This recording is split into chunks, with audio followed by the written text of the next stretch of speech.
नमस्कार, जय शिवराय. नुकतंच मी काही बातम्यांमध्ये पाहिलं की राष्ट्रवादी काँग्रेस पक्षाचे तालुका अध्यक्ष पांडुरंग पवार आणि पोपट महाराज खंडागळे यांच्यातलं काही संभाषण व्हायरल झालेलं आहे.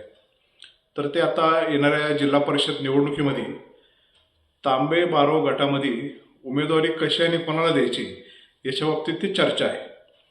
पण मी आता तालुक्याचं राष्ट्रवादी काँग्रेस पक्षाचं नेतृत्व करतोय. पांडुरंग पवार आमच्या तालुक्याचे राष्ट्रवादी काँग्रेस पक्षाचे सन्माननीय अध्यक्ष आहेत. पण ते जे संभाषण आहे त्यांचं खाजगी आहे. त्याचा उमेदवारी कोणाला द्यायची आणि कोणाला नाही द्यायची याच्या बाबतीत राष्ट्रवादी काँग्रेस पक्षाचा कुठलाही संबंध नाही. विशेषतः मी अनेक माध्यमातून सांगितले आणि आज पुन्हाही आपल्याला क्लिअर करू इच्छितो की अजूनही जुन्नर तालुक्यामध्ये जिल्हा परिषदेची आणि पंचायत समितीची कोणाचीही उमेदवारी निश्चित झालेली नाही. हे उमेदवार निश्चित करण्याचा अधिकार पांडुरंग पवारांना नाही, अतुल बेनकेंना नाही. तो निर्णय आपल्या जिल्ह्याचे नेते, राज्याचे नेते आणि राष्ट्रवादी काँग्रेस पक्षाचे राष्ट्रीय अध्यक्ष हे अजितदादा पवार हे स्वतः घेणार आहेत. तांबे बारो गटामध्ये 2 उमेदवारांनी जिल्हा परिषदेसाठी आपल्याकडं पक्षाकडे इच्छा व्यक्त केलेली आहेत आणि पंचायत समितीसाठी तर इकडच्या आणि तिकडच्या गणात मिळून माझ्या हिशोबाने 8 ते 9 उमेदवार असे आहेत. म्हणून त्याच्या बाबतीतची चाचपणी पक्ष पातळीवर स्वतः राष्ट्रवादी काँग्रेस पक्षाचे वरिष्ठ नेते घेत आहेत. अजितदादांचा हा स्वतःचा जिल्हा आहे. ते जरी महाराष्ट्राचे नेते असले तरी त्यांचा स्वतःचा जिल्हा आहे, त्यांचा घरचा जिल्हा आहे.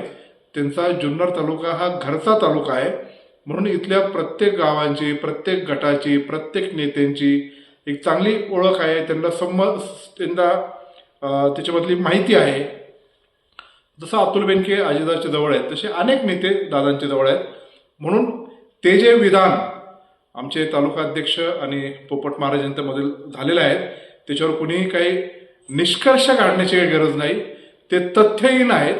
त्याचा निर्णय येत्या 8 दिवसामध्ये अजितदादा कोणाला कशी कशी उमेदवारी द्यायची ते आम्हाला सर्व वरिष्ठ लोकांना बोलवून तिथं सांगणार आहेत.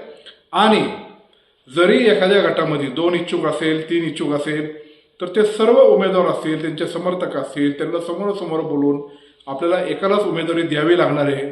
आणि ती उमेदवारी देत असताना सर्वांनी एकत्रित येऊन त्या उमेदवाराच्या पाठीमागे उभे राहायला पाहिजे. अशी ती राष्ट्रवादी काँग्रेस पक्षामधली ती प्रथा आहे. म्हणून अशा प्रकारे जे काही विधान त्यांचं खाजगी झालेलं आहे ते त्यांचं खाजगी विधान आहे. त्याचा पक्षाशी काही संबंध नाही.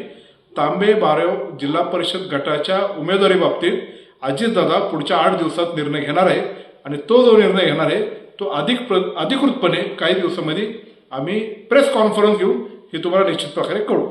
नमस्कार, जय हिंद, जय महाराष्ट्र, जय शिवराय.